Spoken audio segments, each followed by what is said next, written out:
plus nous croyons devenir efficaces économiquement, il faut dire plus exactement financièrement, parce qu'on confond l'économie et la finance, hein, c'est multiplier l'argent. Donc plus on devient efficace dans la multiplication de l'argent, plus on perd du sens. Alors, est-ce que ça a du sens, par exemple, de dire que General Motors, je prends juste cet exemple, est efficace, parce qu'ils ont fait 23, 24 milliards de dollars de profit net dans la dernière décennie, mais en même temps, ils ont fait 300 000 chômeurs. Alors, est-ce que ça a du sens? D'un côté, on dit General Motors est efficace, mais que veut dire cette efficacité? On dit, par exemple, l'économie américaine est plus efficace. Bon, et le plus efficace en indicateur financier, en indicateur de rendement sur capital investi, etc. Mais jamais les États-Unis n'ont eu autant de gens qui vivent au-dessous du seuil de pauvreté à l'américaine, bien sûr. Jamais l'Amérique n'a eu autant de gens qui n'ont pas accès à des soins. 40% de la population américaine n'a accès pratiquement à aucun soin de santé. Jamais les États-Unis n'ont eu un niveau d'éducation aussi bas. 50% des Américains ne savent pas situer l'Angleterre sur une carte de géographie. Aujourd'hui, enfin, c'est quand même aberrant. Quand on a à la télévision, quand on a tout ça, 50 chaînes minimum par maison. Donc voilà un peu, en gros, ce que j'appelle cette panne de sens. Nous devons être de plus en plus efficaces matériellement, économiquement, financièrement, mais écologiquement, socialement, politiquement, humainement, nous perdons de plus en plus de valeur et de qualité de vie. Voilà cette panne de sens. On ne sait pas en parler parce qu'il faut sortir complètement du discours économique dominant pour pouvoir commencer à mettre du sens. Autrement dit, il faut reformuler le problème depuis zéro. Or, le reformuler depuis zéro, il faut partir depuis Aristote. Aristote déjà avait dit, attention, ne confondez pas l'économique, qui vient de l'oikos nomia, la maison et la norme de conduite de la maison et de la communauté, avec la crématistique et créma athos, l'accumulation de l'argent. Alors ça nous amène à la question de l'éducation. En éducation aujourd'hui, jusqu'à quel point enseigne-t-on Aristote? Qui connaît Aristote? Qui lit Aristote? Alors si je dis Aristote, je peux en dire autant de Victor Hugo, de Jean-Paul Sartre, d'Archimède, etc., etc. Bon, passons. Alors, aujourd'hui, on dit paradoxalement que nous sommes dans l'économie du savoir et de la connaissance, mais on n'a jamais aussi peu éduqué, aussi peu enseigné. Mais en même temps, on n'a jamais mis aussi d'emphase sur les institutions dites de formation et d'éducation. Mais je m'explique où est le paradoxe, où est le non-sens. Le paradoxe et le non-sens sont dans le fait que, à peu près partout dans le monde, et particulièrement en Amérique du Nord, on est en train de transformer l'institution d'éducation en institution de reproduction de serviteurs du système. Autrement dit, d'espèces de bipèdes pensants qui n'ont pas d'autres soucis, qui ne doivent plus avoir d'autres soucis que de maintenir ce marché libre et autorégulé et de maintenir cette mécanique à production et multiplication de l'argent. C'est ce qu'on appelle l'employabilité, c'est ce qu'on appelle former des employables, c'est ce qu'on appelle réformer l'éducation depuis le primaire jusqu'à l'universitaire pour former des gens qui trouvent leur place sur le marché du travail. Or ça, c'est horrible.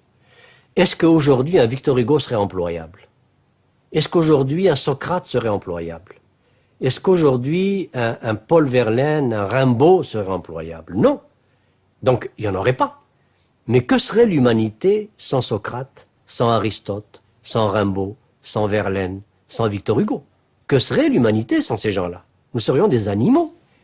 Alors aujourd'hui, sous prétexte que ce n'est pas employable, que le marché n'en veut pas, eh bien, on ne forme plus de poètes, on ne forme plus de gens de littérature, on ne forme plus de gens de mathématiques pures, on ne forme plus de gens de physique théorique, on ne forme que ce que l'industrie, l'entreprise financière veut pour alimenter la machine à multiplier l'argent. Alors, qu'est-ce que c'est ces employables? Ce sont ceux que je vois moi-même dans les universités dans lesquelles j'enseigne, à travers le monde, c'est-à-dire qu'au niveau le plus élevé, deuxième, troisième cycle, maîtrise, doctorat, c'est ce que j'appelle les technocrates, c'est-à-dire des gens des technocrates analysants, qui sont formés à analyser des problèmes, problem solving, et on leur fait croire qu'ils sont intelligents parce qu'ils font du problem solving. Alors que l'intelligence, ce n'est pas le problem solving. L'intelligence, c'est la formulation des problèmes. Celui qui est intelligent, c'est celui qui formule le problème, qui le met en énoncé, qui le met en termes de liens et de combinaisons, qui appelle une question. C'est celui-là qui est intelligent. Celui qui se penche sur un problème déjà formulé pour trouver l'équation ou la formule qui donne la solution, c'est pas lui qui est intelligent. Or, c'est ça qu'on nous fait croire. Donc, des technocrates analysants, c'est des gens qui maîtrisent des techniques d'analyse et de calcul et qui confondent penser, réfléchir avec analyser et calculer. Et ils prennent des décisions sans état d'âme, du genre licencier 60 000 personnes en un jour, doubler son salaire de millions de salaires et dire je souffre en plus. Je prends des décisions difficiles. Mais ça, c'est des non-humains. Quelqu'un qui prend des décisions sans état d'âme et qui le dit, c'était quelqu'un qui est en train de dire je ne suis pas un être humain. Alors de quel droit le laissons-nous prendre des décisions qui touchent à des êtres humains? Puisque lui dit je n'ai pas d'état d'âme, donc je n'ai pas d'âme, donc je ne suis pas un être humain. Alors, voilà les technocrates que nous formons au haut niveau. Au niveau intermédiaire, c'est ce que j'appelle les techniciens producteurs. Ces techniciens producteurs, c'est des serviteurs de machines, des servants de machines. Depuis l'ordinateur jusqu'à la machine numérique qui débite des pièces de plastique ou d'acier ou d'aluminium. Eh bien, ces gens-là sont là pour faire en sorte que cette mécanique automatisée de production ne tombe jamais en panne. Et tout ce qu'on leur demande comme connaissance, c'est la logique de la machine ou de la série de machines dont ils ont la garde. C'est tout. Et encore plus, on leur demande simplement d'être capables de comprendre ce que la machine demande. Alors ce n'est même plus eux qui dominent la machine ou qui ont une espèce de supériorité humaine, de supplément d'âme ou de connaissance ou de sens par rapport à la machine. C'est l'inverse. C'est la machine qui dit, si tu es assez intelligent, voilà où la puce qui cloche, voilà l'endroit où il faut changer la carte, voilà, etc. Et puis s'il n'est pas assez rapide pour faire ça, il n'est pas bon. Alors, et au niveau inférieur, qu'est-ce qu'on forme? Ben, on ne forme plus. 45% de la main-d'œuvre des multinationales américaines en particulier sont analphabètes totaux. Et les multinationales ne veulent pas changer ça. Elles ne veulent pas qu'on leur forme le moindrement ces gens analphabètes. Parce que s'ils ne sont plus analphabètes, ils vont se mettre à poser des questions.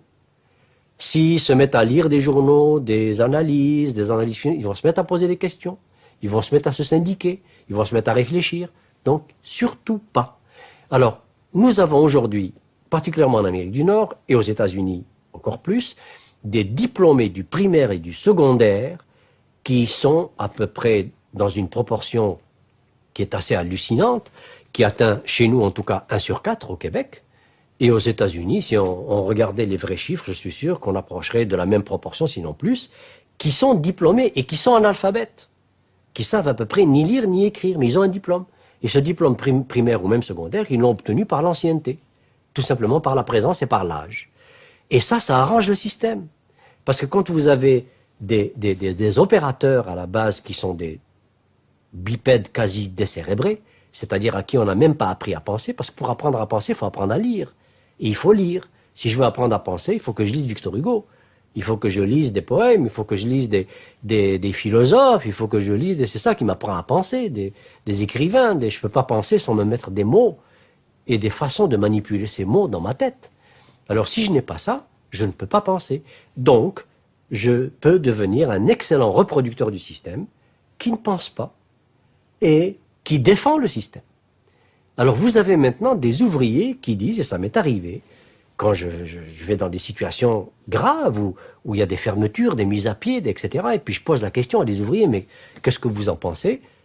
Très souvent, ils me disent, ben, c'est la loi du marché, c'est la compétitivité, il faut qu'on soit plus compétitif que les Japonais, sinon... Ils deviennent les défenseurs du système qui est en train de les broyer.